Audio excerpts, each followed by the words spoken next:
Hello my dear students, welcome back to Neera classes. This is Samta Kaushik, your English teacher, and today we will start our next part of the chapter number 3rd. Name of the part is The Black Aeroplane, written by Frederick Forsyth. In the last part we studied about the first part of the chapter, and name of the part is, yes, guess. What was the name of the part? First?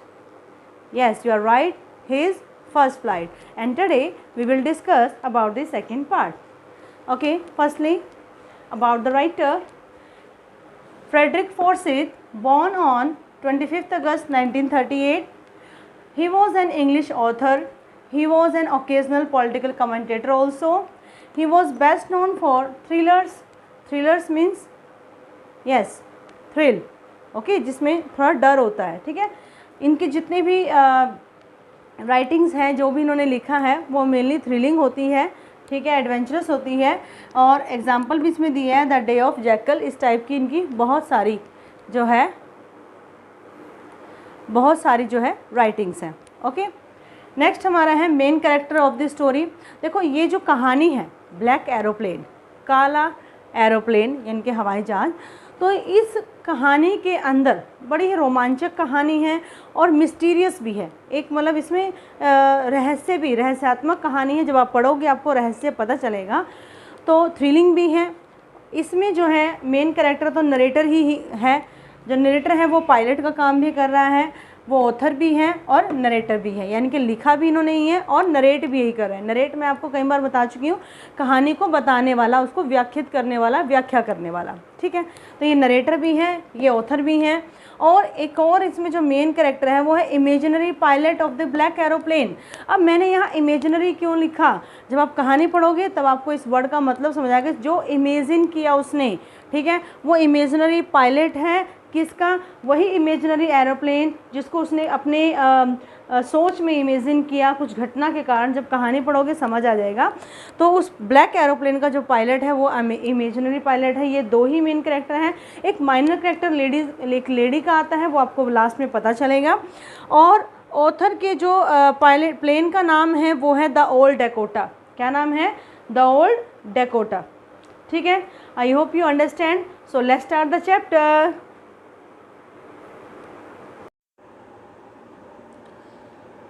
So here is the image of part 2nd, the black aeroplane, as you are seeing on your screen, and I am going to start the chapter.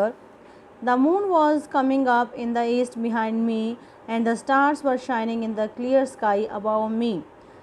तो यहाँ पर जो मी word है, मैंने आपको पहले ही बोल दिया था, जो नरेटर है और ऑथर है, नरेटर ही ऑथर है, ऑथर ही नरेटर है, तो अपने बारे में बता रहा है.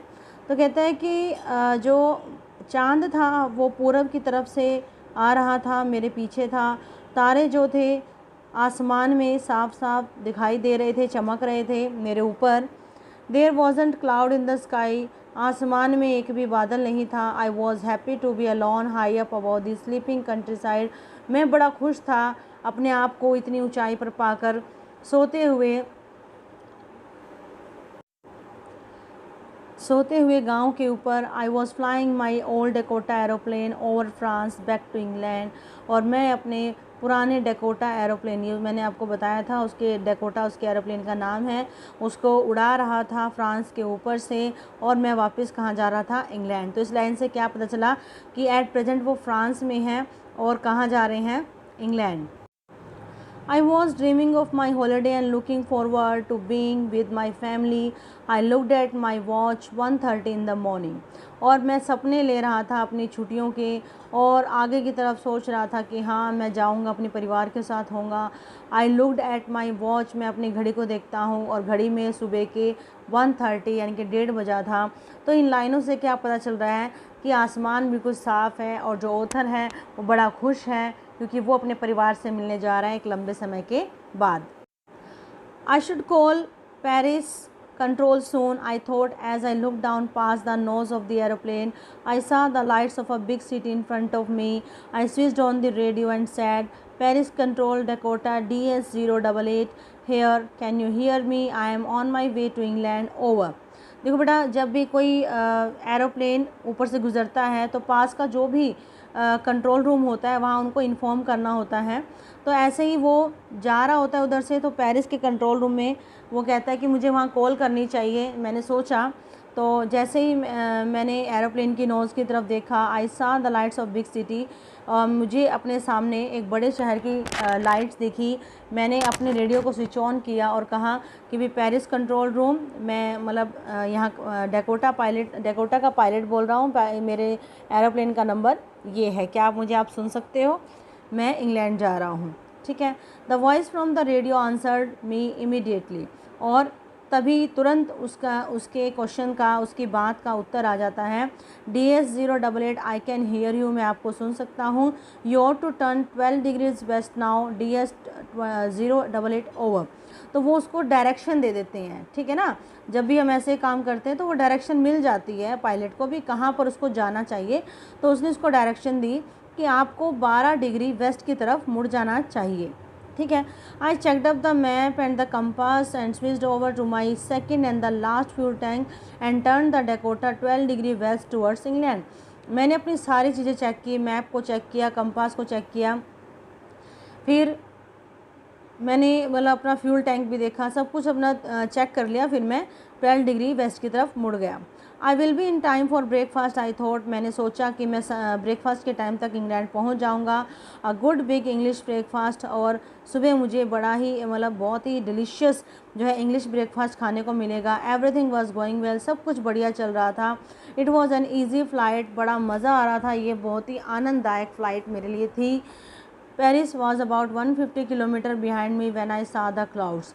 लेकिन अचानक से क्या होता है, पेरिस से वो 150 किलोमीटर आगे चला जाता है, और जब एकदम से उसको बादल दिखाई देते हैं, मतलब कहने का मतलब ये है कि राइटर को, ऑथर को अचानक से बादल दिखाई देते हैं पेरिस से 150 किलोमीटर आगे जाने के बाद। और ये बादल कोई आम बादल नहीं, स्टॉर्म क्लाउड्स यानी कि तूफ़ान भरे बादल उसको दिखाई देते हैं। दे वर ह्यूज, वो बहुत बड़े बड़े थे। And they looked like black mountain standing in front of me across the sky. अब राइटर एक्सप्लेन करता है कि भाई वो उसको बड़े बड़े काले राक्षसों की तरह, मतलब पहाड़ों की तरह, माउंटेन्स की तरह दिखाई दे रहे थे। I knew I could not fly up and over them, मैं जानता था कि मैं उनका सामना नहीं कर सकता, उनसे ऊपर नहीं उठ सकता।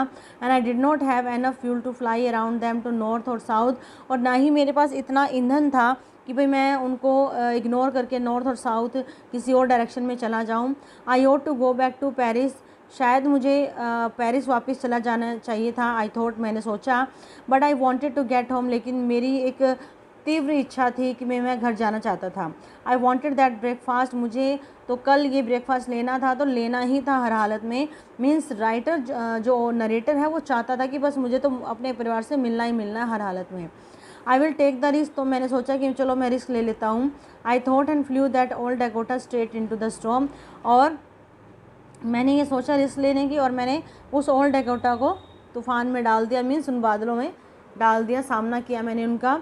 Inside the clouds everything was suddenly black, अब जैसे ही मैं काले बादल थे उनके अंदर गया तो सब कुछ काला दिखाई दे रहा था। It was impossible to see anything outside the aeroplane, और एरोप्लेन के बाहर दिखाई देना बहुत ही असंभव था। The old aeroplane jumped and twisted in the air, अब वो क्योंकि मेरा एरोप्लेन पुराना भी था तो वो हवा में जंपिंग कर रहा था, ट्विस्टिंग कर रहा था। I looked at the compass, I could not believe, फिर मैंने अपना कंपास देखा और मैं विश्वास नहीं कर, आई could not believe on my eyes, मुझे अपनी आंखों पर भरोसा नहीं हुआ। The compass was turning round and round and round, जो कंपास की जो सुई थी वो गोल गोल घूमती जा रही थी, मीन्स वो ख़राब हो चुका था। It was dead and it would not work, वो काम नहीं कर रहा था। The other instrument were suddenly dead too, दूसरे इंस्ट्रूमेंट भी मेरे ख़राब हो चुके थे। आई ट्राइड द रेडियो, मैंने सोचा कि चलो रेडियो ट्राई करते हैं, आसपास कोई कंट्रोल रूम हो। Paris control can you hear me, मैंने बोला। There was no answer, the radio was dead too, कोई आंसर नहीं आया क्योंकि रेडियो भी ख़राब हो चुका था। I had no radio no compass and could not see where I was, मेरे पास ना कोई रेडियो था ना ही कंपास था और न मैं देख सका कि मैं कहाँ था। I was lost in the storm, then in the black cloud quite near me I saw another aeroplane, फिर मैं तूफ़ान में खो चुका था। अचानक से मुझे एक काले बादलों के अंदर पास में ही एक दूसरा एरोप्लेन दिखा। It had no lights on its wing, इसके पंखों पर कोई भी लाइट नहीं थी, but I could see it flying next to me through the storm, लेकिन मैं देख सकता था कि ये मुझसे आगे ही चल रहा था। I could see the pilots face, मुझे पायलट का फेस दिखाई दे रहा था। टर्न टूवर्ड्स मी, जैसे मुझे लगा कि वो उसने मेरी तरफ मुंह मोड़ा। I was very glad to see another person, अब मैं थोड़ा, मुझे राहत की सांस मिली, मैं बड़ा खुश हुआ दूसरे पर्सन को उस तूफ़ान में देखकर, जैसे कि डरा हुआ था पर अब थोड़ा डर कम हुआ, अब मैं रिलैक्स हुआ। He lifted one hand and waved, उसने एक हाथ उठाया और हिलाया। Follow me, he was saying follow me, मतलब उसके हाथ के इशारे से मुझे लगा कि वो मुझे कह रहा है कि मुझे फॉलो करो। He knows that I am lost, मुझे लगा कि वो जानता है कि मैं खो चुका हूँ। And he is trying to help me, और वो मेरी हेल्प करने की कोशिश कर रहा है। He turned his aeroplane slowly to the north, और उसने अपना एरोप्लेन धीरे धीरे नॉर्थ की तरफ मोड़ा। And in front of my Dakota so that it would be easier for me to follow me, बिल्कुल मेरे डेकोटा के सामने, ताकि मेरे लिए आसान हो जाए उसको फॉलो करना। I was very happy to go behind the strange aeroplane like an obedient child, और मैं बड़ा खुश था ऐसे, मतलब इसके पीछे जाकर, जिस तरह से एक आज्ञाकारी बच्चा अपने बड़े के पीछे चलता है, या जो भी कोई बड़ा होता है, तो उस तरह से मुझे उसको फॉलो करना अच्छा लगा, क्योंकि मैं बड़ी मुसीबत में फंसा हुआ था। After half an hour the strange black aeroplane was still there in front of me in the clouds, आधे घंटे के बाद भी वो अजनबी, वो विचित्र सा काला एरोप्लेन मेरे सामने था बादलों के अंदर। Now there was only enough fuel in the old Dakota's last tank to fly for 5 or 10 minutes more. अब मेरे पास, मेरे डेकोटा में सिर्फ इतना ही फ्यूल था कि वो 10 या 5 मिनट ही चल सकता था। I was starting to feel frightened again, दोबारा से मुझे डर लगा, मैं वो डर गया दोबारा से। But when he started to go down and I followed through the storm, लेकिन जैसे उसने वो नीचे की तरफ गया और मैंने उसको तूफ़ान में उसको फॉलो किया, suddenly I came out of the clouds and सा 2 long straight lines of the lights in front of मी। अचानक से मैं बादलों से बाहर आया और मैंने 2 लंबी स्ट्रेट लाइन देखी, लाइट्स की मेरे सामने आई। देखो, आपने एयरपोर्ट्स पे देखा होगा, लंबी लाइनें होती हैं, वहाँ लाइट्स लगी होती हैं, ये शो करने के लिए कि यहाँ पर जो है एरोप्लेन लैंड कर सकते हैं। इट वॉज़ अ रनवे, इसको हम रनवे बोलते हैं। एन एयरपोर्ट, एक हवाई अड्डा मुझे वहाँ दिखाई दिया। आई वॉज सेफ़, और मैंने पाया कि मैं सुरक्षित था। I turn to look for my friend in black aeroplane but the sky was empty, मैं मुड़ा उस अपने दोस्त को देखने के लिए, उस काले एरोप्लेन के दोस्त को देखने के लिए जिसने मेरी इतनी हेल्प की, लेकिन आसमान खाली था। देयर वॉज नथिंग देयर, वहाँ कुछ भी नहीं था। The black aeroplane was gone, काला एरोप्लेन जा चुका था। I could not see it anywhere, मुझे वो कहीं भी दिखाई नहीं दे सका। I landed and was not sorry to walk away from the old Dakota near the control tower, मैंने उसको लैंड किया और फटाफट से मैं कंट्रोल टावर में गया जो उसके पास था। I went and then asked a women in the control centre where I was and who the other pilot was, तभी मैं अंदर गया, वहाँ पर एक लेडी बैठी थी कंट्रोल सेंटर के अंदर। मैंने उससे पूछा कि भाई मैं कहाँ था, ये जगह कौन सी है, और वो दूसरा पायलट कौन था। आई वॉन्टेड टू से थैंक यू, मैं उसको धन्यवाद कहना चाहता था। She looked at me very strangely, वो मेरी तरफ एक मतलब विचित्र भाव से देख रही थी। एंड देन लाउड, फिर ज़ोर ज़ोर से हंसने लगी। अनदर एरोप्लेन, दूसरा एरोप्लेन, मतलब उसके हाव भाव भी अलग थे। Another aeroplane up there in this storm, इस तूफ़ान में दूसरा एरोप्लेन कहाँ से होगा। No other aeroplanes were flying tonight, कोई भी दूसरा एरोप्लेन आज रात नहीं उड़ रहा था। Yours was the only one I could C on the radar, तुम्हारा अकेला ही एरोप्लेन था जिसको मैं रेडार पर देख सकती थी। So who help me to arrive there safely without a compass और अ रेडियो, तो उससे पूछता है कि भी फिर वो कौन था जिसने मेरी हेल्प की बिना कंपास के, बिना रेडियो के, and without any more fuel in my tanks, बिना किसी फ्यूल के, क्योंकि मेरे पास टैंक में फ्यूल भी नहीं था, ईंधन भी नहीं था। Who was the pilot on the strange black aeroplane, और वो कौन पायलट था जिसने मेरी हेल्प की जो स्टॉर्म में उड़ रहा था विदाउट लाइट, बिना लाइट्स के। तो मतलब ये क्या है, एक असमंजस सा हो जाता है, वो कंफ्यूज हो जाता है कि ये कौन था। इस तरह से हमें पता चलता है एक रहस्यात्मक कहानी है। तो इस कहानी का मैसेज ये है कि हमें मुसीबतों से घबराना नहीं चाहिए। अब उसकी डिटर्मिनेशन थी इंग्लैंड जाने की, तो इसने डिटर्मिनेशन के साथ रिस्क लिया, और ये उसकी इमेजिनेशन ही थी, या आप कह सकते हैं एक सुपरनेचुरल पावर थी कि जिसने उसकी हेल्प की। इसके 2 मैसेज हैं, या तो उसकी खुद की इमेजिनेशन, हम जैसे कि हम डर में इमेजिन कर लेते हैं कि भाई कमरे में भूत है तो हमें अलग अलग आकृतियाँ दिखाई देनी शुरू हो जाती हैं, तो इस तरह से उसके मन में ये भाव पैदा हो, हाँ कोई ना कोई मिलेगा, कोई ना कोई मेरी हेल्प करेगा। तो ये एक जो रहस्य इसके अंदर है, या फिर आप कह सकते हो कि कोई सुपरनेचुरल पावर है कि भगवान ने या किसी भी ऐसी सुपरनेचुरल पावर ने उसकी हेल्प की। तो ये थी कहानी द एरोप्लेन की। आई होप आप सबको ये कहानी बहुत अच्छी लगी होगी, समझ आई होगी। Thank you, have a nice day.